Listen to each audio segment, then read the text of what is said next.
कई दिनों से देख रहा हूँ, हर जगह लोग चिल्ला चिल्ला कह रहे हैं संविधान बदल दिए, तोड़ पैर उनके तोड़ देंगे, जमीन बिगाड़ देंगे, आंधी ला देंगे, तूफान ला देंगे।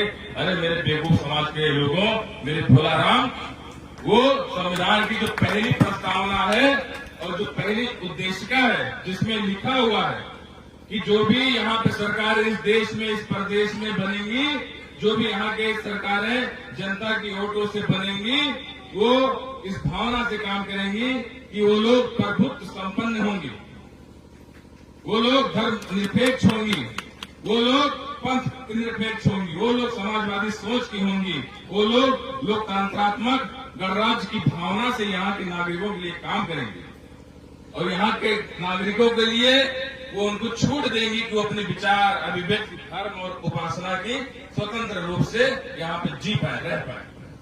उनके लिए सामाजिक, राजनीतिक और आर्थिक रूप से अवसर प्रदान करेंगी कि वो कहीं पर अगर पिछड़ रहे हैं समाज के रूप में, कहीं राजनीतिक रूप से पिछड़ रहे हैं, कहीं आर्थिक रूप से पिछड़ रहे हैं, तो उनको समान अवसर देकर उनकी प्रतिष्ठा के लिए कार्य करेंगे। इस राष्ट्र की अखंडता के लिए, इस राष्ट्र की एकता के लिए, व्यक्ति की गरिमा के लिए वो कार्य करेंगे। लेकिन क्या इन 77 सालों में आजादी के बाद भी यहाँ की सरकारों ने इन सब में से कोई चीज की है? तो आप किस चीज की चिंता में हो? जब वो पहला पेज है, पहला पन्ना, जो पहला उद्देशिका है, जो पहला प्रस्तावना है, वही इस देश में लागू नहीं है, तो पूरे संविधान का आपने ठेका किस उद्देश्य लिया? कैसे पूरा संविधान आप लागू करा पाओगे जब आप पहला पन्ना नहीं लागू करवा पाए हो इन 77 सालों में? आपको यही नहीं पता चल पाया है कि अपना वोट हमें कहाँ देना है। आप आज तक 77 सालों से वोट ऐसी जगह पे देते आए जहां पे आपका कोई मतलब नहीं। चुनाव आता है, उन्हीं के लोग आते हैं, कहते हैं भोला राम के निकलते हैं, कहते हैं आज हम तुम्हारे पैर धोएंगे, आपने इतना समाज की गंदगी साफ की है, आपने इतना काम किया है, आज हम आपके पैर धोएंगे। भाजपा का बड़ा नेता आता है, पैर धुलता है और उससे क्या होता है? वो भोला राम खुश और उसके समाज में जितने भी भोला राम है सब खुश। अरे इतना बड़ा नेता आया और पैर धुल दिया, बताइए। फिर वो चीख चीख के चिल्ला चिल्ला के जाते हैं, अपने समाज में बताते हैं, अरे मेरे भोला राम और लोगों आओ, ये हमारा पैर धुला, इससे अच्छा नेता कौन हो सकता है, इसको वोट दे दो। हमारा भोला राम समाज जाता है बूथ पे, उस पार्टी के नेता को देख के वोट दे देता है कि बहुत अच्छा नेता है, हमारा तो पांव धुला है। आज तक लोग हमको अछूत समझते थे कि तो आज हमारा आके पैर धुल दिया। और जब वो नेता जीतता है तो 5 सालों तक बिना सरफ साबुन को 5 सालों तक वो इस शोषित उनकी समाज को, इस भोला राम समाज को धुलता रहता है। और ये भोला राम समाज 5 साल तक छाती पे हाथ मार मार के दहाड़े रोता है और फिर कहता है साहब गलती हो गई, अब वोट ना देंगे।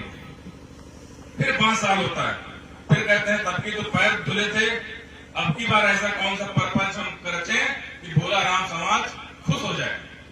फिर कहते हैं ऐसा है सबसे गरीब भोला राम चुनते हैं, सबसे गरीब झोपड़ी दिखते हैं, कहते हैं आज तुम्हारे यहाँ बड़े वाले नेता आएंगे, बड़ा टीका लगाते हैं, बड़ा सेहत तंदुरुस्त है, सब कुछ है।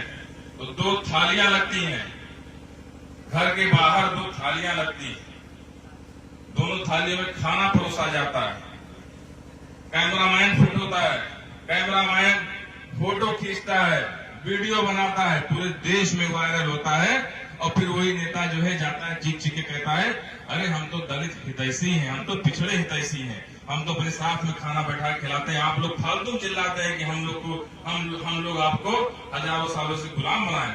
ये देखिए फोटो। फिर वही भोला राम समाज देखता है, अरे सही बात, ये तो खाना बैठ के साथे खा रहे, फालतू खा रहे, हमको लोग, हमारे लोग आते हैं चिल्लाते हैं कि नहीं हम लोग पिछड़े हैं, बैकवर्ड है, ये है हुआ फलाना ढिमाका। फिर वो जाके वोट दे देता है।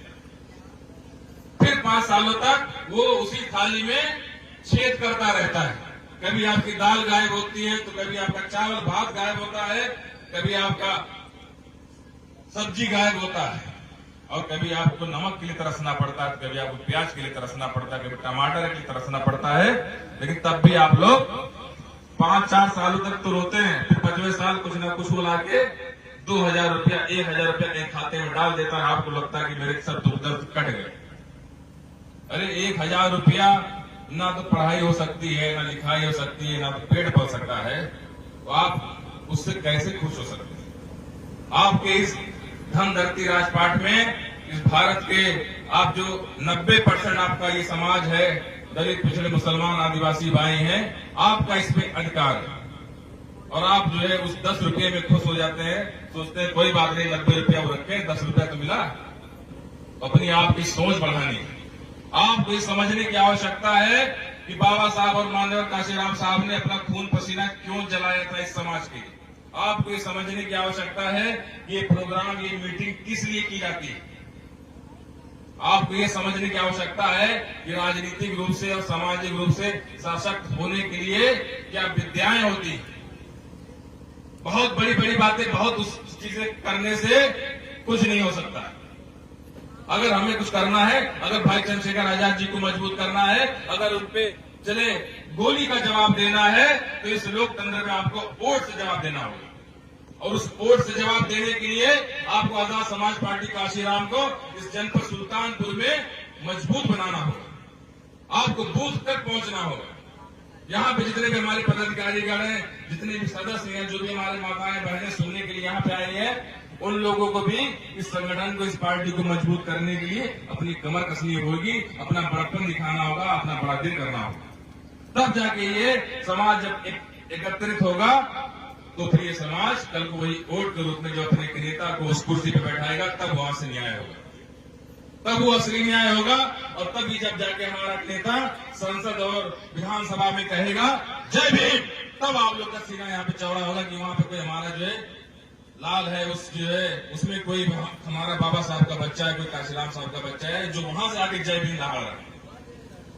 जिनको आप जिताते आए, किसी की इतनी हैसियत या हिम्मत हुई है कि उन्होंने जाके वहां पर संसद या विधानसभा में कोई जय भीम कह पाया हो?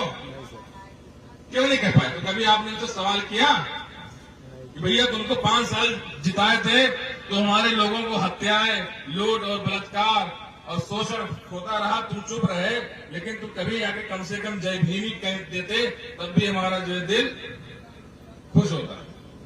लेकिन वही कहानी है कि भोलाराम समाज नए नए हथकंडों में फंस जाता है। जैसे चुनाव आता है, तुरंत एक स्वादिष्ट भोजन आपके सामने रख दिया जाता है, और आप पिछला जितने दिन आप भूखे रहे वो आप भूल जाते हैं कि इतने दिन हम भूखे भी थे, और आप उस दिन स्वादिष्ट व्यंजन खा के सो जाते हैं, सुबह जाके वोट ठोक आते हैं। और फिर आके 5 सालों तक ऐसे ही हम लोग सामाजिक जागरूकता सम्मेलन करते रहते हैं, और 5 सालों तक वो लोग ऐशो आराम करते रहते हैं और हमारे समाज को खोखला करते रहते हैं। तो ये सामाजिक जागरूकता सम्मेलन अगर किया गया है, तो इस सम्मेलन का महत्व समझिए। इस सम्मेलन का आप लोग यहां से जाइए तो सीख के जाइए कि